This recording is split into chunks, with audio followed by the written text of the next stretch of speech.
The illusion of domestic bliss shattered in an instant. For 3 years, her husband's mother and sister had been residing in the young woman's apartment, contributing not a single cent towards rent or sustenance. Then, when she merely requested they watch her child for a mere 30 minutes, the mother-in-law presented a bill for 5,000 rubles. Your mother and sister have been living with us in my apartment for 3 years, for free, eating my food, and you thought Mom is free domestic help, the husband retorted. Hello, dear listeners. I'm delighted to welcome you to my channel. I present to you a new, captivating story. Enjoy listening. Ludmila returned from the store with 2 bags of groceries and froze in the doorway. Her 4-year-old daughter, Sonia, sat on the hallway floor, hugging her knees, her face tear-streaked. The television blared loudly in the living room. Her mother-in-law, Zinaida Nikolaevna, and sister-in-law, Svetlana, were lounging on the sofa, engrossed in their phones. Dirty cups and plates littered with biscuit crumbs sat on the coffee table. What happened? Ludmila knelt before her daughter. I was thirsty, Sonia sobbed, and Grandma said I was bothering her. Ludmila felt a knot tighten in her chest. She stood up, walked to the kitchen, and poured her daughter some water. Zinaida Nikolaevna didn't even turn around. Svetlana yawned and stretched. Ludka, when are you going to the store for pelmeni? And bring me a good, not cheap chocolate bar, too. 3 years prior, everything was different. When Ludmila and Maxim first married, she never imagined her 2-bedroom apartment, which she'd saved for 8 years while working 2 jobs, would turn into a communal dormitory. Maxim rented a place. He owned nothing himself. His father had abandoned them when he was little. His mother and sister lived in a tiny 1-room flat on the outskirts. Ludmila had thought then, well, we're family. There's space. Zinaida Nikolaevna and Svetlana moved in for a couple of weeks until they found something better. 3 years passed. Ludmila worked as a manager at a construction company, earning 70,000 rubles. Maxim, an engineer, earned 45,000. His salary covered utilities and minor expenses. Ludmila handled groceries, clothing, and all other costs. Zinaida Nikolaevna received a pension of 23,000 rubles. Yet inexplicably, she never had money. Svetlana worked as a florist, earning around 30,000, but she too was always broke. I have my own expenses, the sister-in-law would say when Ludmila hinted that it would be nice if she contributed to the household expenses. I don't pay for the apartment, that's my money. Zinaida Nikolaevna would take any talk of money personally, weeping. Am I a freeloader? I help you with the child. Who looked after Sonia when you were sick and maternity leave? Who cooks sometimes? Sometimes meant once a week, usually pasta with sausages. The rest of the time, Ludmila returned from work and spent another 2 hours at the stove. Zinaida Nikolaevna and Svetlana would typically be on the sofa by then, scrolling through their phones. You're the hostess, so you should cook, her mother-in-law would say. We're guests. Guests who had been living there for 3 years, eating, occupying the only other room where Ludmila had planned to put Sonia's crib. But the crib remained in the bedroom. Their daughter fell asleep to their and Maxim's conversations, and in the morning she would wake them at 6, demanding attention. To all of Ludmila's complaints, Maxim responded the same way. Just bear with it a little longer. Mom and Sveta will move out soon. But no one was planning to move. Ludmila tried to have a serious talk with him, explaining that she was exhausted, that she was carrying everything alone, that they needed personal space. Maxim would listen, nod, and promise to talk to his mother, but the conversations led nowhere. Zinaida Nikolaevna was adept at playing the victim. She'd start crying, saying she was being thrown out onto the street, that her son no longer loved her, that she'd devoted her life to him, and now he preferred his wife. What can I do? Maxim would shrug. She's my mother. Ludmila remained silent, because if you started arguing, you immediately became the bad wife who was destroying the family. Money vanished at a terrifying rate. Groceries for 5 people amounted to at least 50,000 rubles a month. Clothing for Sonia, toys, kindergarten. Zenaida Nikolaevna constantly complained about needing medication. Ludmila bought expensive packs costing 3,000 to 4,000 rubles each. Svetlana loved ordering sushi, pizza, and burgers for delivery. Of course, she didn't order them for herself. She asked her brother, and Maxim took the money from his wife. "Why are you being so stingy?" he'd say when Ludmila objected. "She's my sister." There were no savings left. Ludmila wanted to renovate the bathroom. Tiles were peeling. The plumbing leaked. But it wasn't to be. Money went towards food and household necessities. She'd planned to save for a vacation, to take Sonia to the seaside. But that, too, was impossible. If they were lucky, a couple of thousand rubles remained at the end of the month. Meanwhile, Svetlana regularly boasted about her new purchases: shoes for 10,000 rubles, a bag for 15. Zenaida Nikolaevna frequented the hairdresser and got manicures. Ludmila had long forgotten when she last visited a beauty salon. There was no time and no money either. The situation simmered slowly, like water coming to a boil. First, minor irritations that could be swallowed, then larger ones. Zenaida Nikolaevna began making remarks about Sonia's upbringing. "You're not raising her at all. The girl is growing up selfish. I raised Maxim differently." Svetlana interfered in family matters. "Lyudka, iron Maxim's shirt. He goes to work wrinkled. It's embarrassing." Lyudmila ironed shirts, cooked lunches, did laundry, cleaned, and returned from work as if starting a second shift. Maxim offered no help. His mother always found something for him to do: hammer a nail, fix the computer, or run to the store for something she needed. "Maximushik, my dear, only you can help me," Zenaida Nikolaevna would say breathlessly. And Maxim would go, because she was his mother. One day, Lyudmila couldn't take it anymore. Her mother-in-law once again asked her son to drive her to the clinic, even though Lyudmila had planned for Maxim to pick Sonia up from kindergarten that day. She had an important client meeting. "Maxim, you promised to pick up our daughter," she reminded him. "But Mom needs to see the doctor. You manage somehow. I won't make it. My meeting is at 6 o'clock and the kindergarten closes at 6:30. Ask someone."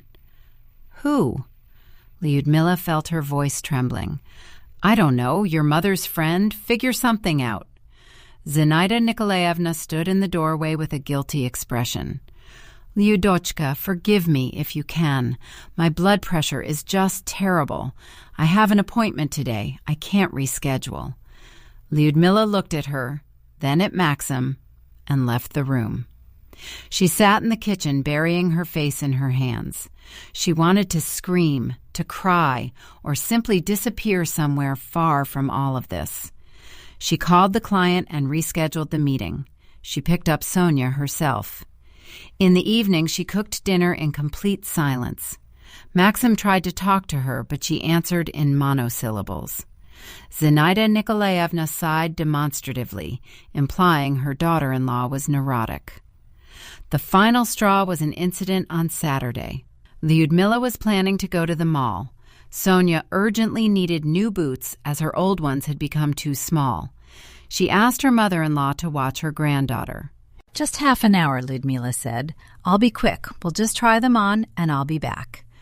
Zenaida Nikolaevna was watching a TV series, but nodded. "All right, leave her." Lyudmila finished in 20 minutes. When she returned, Sonia was sitting alone in the hallway again. The mother-in-law and sister-in-law were still on the sofa. Zenaida Nikolaevna greeted her with a displeased look. "Lyudmila, I understand we're family and all that, but babysitting is work. If you want me to watch her, pay me 5,000 rubles per instance." Lyudmila was stunned. "What did you think? I'm a free nanny." Zenaida Nikolaevna crossed her arms over her chest. "My neighbor asks me to watch her grandson, offering 300 rubles an hour, and here I am, a freeloader. So you've been living in my apartment for 3 years, Ludmila said slowly. For free. I feed you, buy you everything you need, and you want 5,000 rubles from me for 20 minutes? That's a different matter, the mother-in-law cut her off. He's our son. We live with him, not with you. The apartment is registered in my name. So what? You're Maxim's wife, so the apartment is communal property. Ludmila felt something shift inside her. Long-suffering patience, accumulated exhaustion, swallowed offenses, all of it suddenly coalesced into a cold fury. Fine, she said quietly. Maxim will be home soon. We'll talk. Maxim returned an hour later. Ludmila waited for him in the kitchen. Sonia was playing in her room. Zinaida Nikolaevna and Svetlana remained in the living room but fell silent, sensing something serious was brewing. Maxim, we need to talk. Ludmila closed the kitchen door. What happened? He took a bottle of water from the refrigerator. Your mother and sister have been living in my apartment for 3 years, eating my food, and when I left the child with them for half an hour, your mother demanded 5,000 rubles from me. What is this supposed to mean? Maxim placed the bottle on the table, looking at his wife with surprise. And you thought Mom is a free servant? Lyudmila froze. For several seconds, she simply stared at her husband, trying to comprehend what he had just said. Then she laughed, a short, bitter laugh. Servant? She repeated. Maxim, your mother does absolutely nothing. She lies on the sofa and watches television. I cook, I clean, I do laundry, I spend money on everything. She's not a servant. She's a freeloader, just like your sister. How dare you? Maxim's face turned red. This is my mother, who lives in my apartment and behaves like the mistress, demanding money from me for sitting with her own granddaughter for half an hour. Well, what's the big deal? Nannies charge money. Nannies don't live for free at someone else's expense. Lyudmila raised her voice. Do you even realize how much da-da-da-da-kaya Maya, how much I spend on all of you? 50,000 at a minimum for food, plus medicine for your mother, clothes for your sister. Wait, Maxim interrupted. Her clothes? Are you blind? She buys something new every week with her 30,000 because she doesn't pay for housing and food. So let her buy them. That's her money. And my money? Lyudmila stepped towards him. That I spend on all of you? That's my money too, by the way. I earn it, I spend it, and I'm tired. Don't yell, Maxim winced. Mother will hear and get upset. Let her get upset. Let her cry. I don't care anymore. I can't do this anymore. Maxim sat down on a chair, rubbing his face with his hands. Lyudka, why are you getting so worked up? They live with us. So what? This is my family. And what am I? Lyudmila asked. And Sonia? Your family too, but Mom is old. She needs help. Your mother is 58 years old. She's a healthy woman. She can work, rent a place, live separately on her pension and side jobs, like millions of other people. So, you want to kick my mother out onto the street? Maxim stood up, his voice hardening. Am I understanding this correctly? I want them to move out and live their own lives. I want to live with my husband and daughter in my apartment. I want to stop supporting other adults. These aren't other people. They are my family. And am I not your family? You're my wife. That's different. Lyudmila felt something inside her finally break. She nodded slowly. I see. It's clear. What's clear? Everything. Absolutely everything. She turned and left the kitchen. She went into the bedroom, took a bag from the closet, and began packing her things. Maxim burst in after her. What are you doing? Moving out where? To my parents, until I find an apartment.